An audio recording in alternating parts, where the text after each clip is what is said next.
കുറച്ചും കൂടി ഒന്ന് ടൈറ്റ് ചെയ്യാൻ. കാരണം ഞാൻ എപ്പോഴും ഒരു ബിസിനസ് ഓണറിനെ പോലെയാണ് ചിന്തിക്കുക. എനിക്കാണെന്ന് വെച്ചാൽ ഇനി എവിടെയാണ് സ്ക്രൂ ചെയ്യാൻ പറ്റുക, ഇനി എവിടെയാണ് സ്ക്രൂ ചെയ്യാൻ പറ്റുക എന്നാണ് ഞാൻ നോക്കുക. അപ്പോൾ ഇനി ഏതെങ്കിലും ഒരു KPI ഉണ്ടോ where we can screw them a little? See, one most interesting KPI എന്നെ സംബന്ധിച്ചിടത്തോളം, ഞാൻ ഏറ്റവും കൂടുതൽ പഠിക്കുമ്പോഴും അല്ലെങ്കിൽ അതിനെക്കുറിച്ച് നമ്മുടെ കസ്റ്റമേഴ്സിന് അല്ലെങ്കിൽ നമ്മുടെ ഓൺടർപ്രണേഴ്സിന്, കോച്ചിങ് ഓൺടർപ്രണേഴ്സിന് നമ്മൾ പറഞ്ഞു കൊടുക്കുമ്പോഴും ഞാൻ ഫോക്കസ് ചെയ്യുന്ന ഒരു KPI എന്ന് പറഞ്ഞു കഴിഞ്ഞാൽ net promoter സ്കോറാണ്.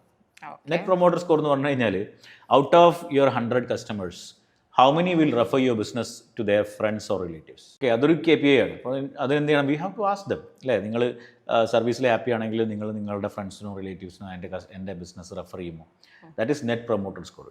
There are more interesting many interesting things like that. ഇപ്പോൾ പറയും നമ്മൾ customer can explain what is customer life time value.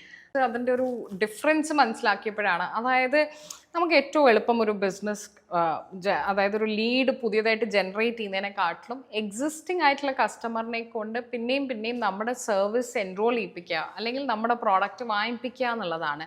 So ഒരു സ്റ്റാഫ് മെമ്പർ അല്ലെങ്കിൽ നമ്മൾ എത്രത്തോളം നമ്മുടെ കമ്പനിയിൽ ഒരു കസ്റ്റമറിനെ എത്രത്തോളം നമുക്ക് റീറ്റെയിൻ ചെയ്യാൻ പറ്റുന്നുണ്ടെന്നുള്ളതാണ് ഒരു കസ്റ്റമർ ലൈഫ് ടൈം വാല്യൂ